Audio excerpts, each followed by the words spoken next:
जोंनि दा गोदानै जों जावरिखांनायनि गुबै जाहोनानो जाहैबाय जिहेतु जोंनि गोदोनि जि उपेन्द्रनाथ ब्रह्मनि जि सिमांमोन बे सिमांखौ जों दासिमबो जाफुंहोनो हायाखै।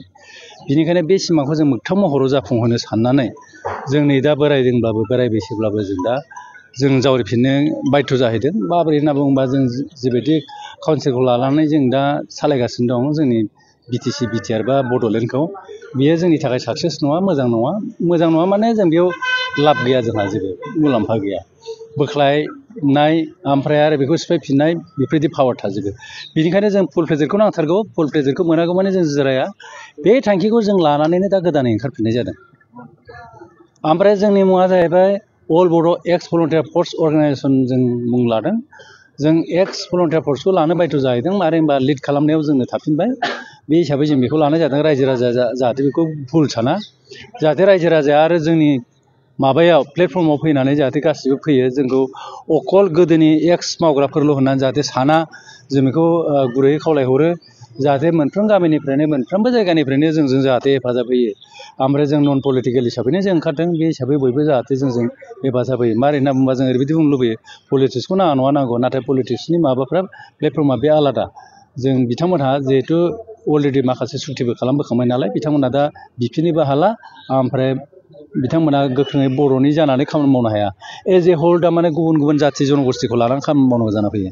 बेनिखायनो जोङो नै बर' हिसाबै जोङो एसे गोख्रोङै जों ओंखारफिननो लुबैनानै जों बेखौ, आरो जों बर' गोजायै ओंखाराबा रावबो हेफाजाब होखाया बेखौ साननानै बे नोजोरखौ बोनानै जों बे थांखिखौ लादों। ओमफ्राय जोङो बे हाबाफारिया जोंना सोलिगासिनो दङ। दाख्लैबावै जों दिल्लीयाव थांना फैबाय। दिल्लीयाव जों गासै 6था मेम'रेन्डाम होबोदों। 6 जन गासै मिनिस्टारफोरनो जों होबोदों। जों फेस टु फेस जोङो जोंहा जुवेल अराम ट्राइबेल मिनिस्टार, बिथांनो जों फेस टु फेस रायज्लायदों। ओमफ्राय ल' मिनिस्टारजों जों फेस टु फेस रायज्लायदों। बिथांमोना जोंनो ओरैबायदि मोजां मोनसे माबा होदों, सुबिदा होदों, बा बले जों खाबु होदों, आरो जोंखौ हेफाजाब होनो होननानै बिसोरो वार्ड होदों। बे हिसाबै जोङो फ्राय जों जुदि आवगायबाय थायोब्ला जाफुङैनि खुनु खोथा गैया। रायजो राजाया जोंजों थानांगोन। मारै होनना बुङोबा जोंनि अर्गानाइजेसनजों खोथा गैया। जोंनि बर' हारिया गोदो गोदायनिफ्राय जिबायदि बड'लेण्डखौ बिबोबाय, बे बिराद दिले जाबाय, बिराद गोबाव जाबाय। जों मोनबोआखै, नाथाय अलरेडि दस्रा स्टेटफ्रा अलरेडि क्रियेट जाबोजोब्बाय, मोनखांजोब्बाय। दा बे बाथ्राखौनो दस्रा मिनिस्टारफ्राबो मिथिगौ। बिथांमोनाबो दुखु गुलायबावदोंसो। बे बाथ्राखौ लानानै जों बिराद गोजोननाय मोनदों। बेनिखायनो जोंजों हेफाजाबाव थागोन माखासेया। बेनिखायनो जों दा खारबाय थानांगौ। जोंनि खारनायखौ हेफाजाब होनो थाखाय रायजो राजाया जाहाथे फाइनेन्सियेलिबो आरो देहाजोंबो जाहाथे हेफाजाब होयो। ओमफ्राय जाहाथे जोंजों मेम्बार हिसाबै जाहाथे गासिबो सरजाबफैयो। जों बेखौनो गुरैयै नैबे बोसोर गोदानाव, नैबे आरो मागो दमासिनि समाव जोङो बिराद गंग्लायै जों बयखौबो खावलायहरनानै आं बेखिनिखौनो बुंथिनानै होनाय जाबाय रायजोनिसिम। माखासे सम नोंथांमोना जिरायनायनि खार'ना मा? जों जिरायनायनि खार'ना बेनो जाहैदों, जिहेथु जों आसा खालामदोंमोन मा हयथ' मोजां फिथाइ फैगोन। नाथाय जों नुबाय मा BTCनि समाव नंगौ डेभेलपमेन्टखिनिखौ लाबोदोंमोन, नाथाय अब्लाबो बेबो थारमाने जोंनि थाखाय बेयो फुल प्रेजेन्ट नंखाथारा। बेखौनो जों लानानै जिरायनांगौ बेबो नङा। थेवब्लाबो जों आसा खालामदोंमोन एसे मोनसे आपग्रेड फैबाय थागोन नामा, हयथ' बिनिफ्रायनो इउटिआव फैगोन नामा, थारमाने इउनियन टेरिटरियाव, आरो बिनिफ्राय हयथ' फुल प्रेजेन्ट स्टेटआव फैगोन नामा। नाथाय बेखौ बिग्रायानो रावबो गैला, बिदि जाहैगारदों। थाङै थुङै नै BTR फैबाय। BTRआबोथ' बिसोरथ' थाङै थुङै दा गाज्रिखौ बुंथावा, जायखिया मोजां नङा आरो सालायनायफ्रा। जों गासिखौबो जों मोजां होननानै बुङा।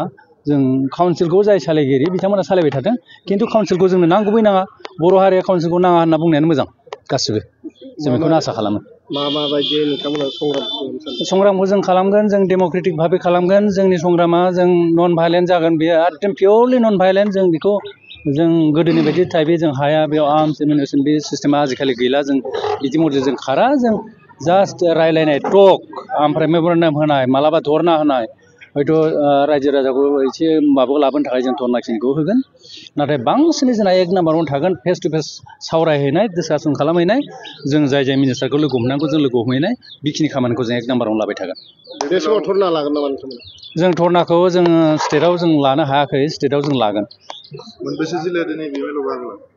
जोंनि जिल्लायाथ' गासिबो जोंनि BTCनि आन्दाराव, BTRनि आन्दाराव जेसेबां दङ गासिबो डिस्ट्रिक्टआनो जोंजों दंजोबो। दा अलरेडि दाखाजोब्बाय।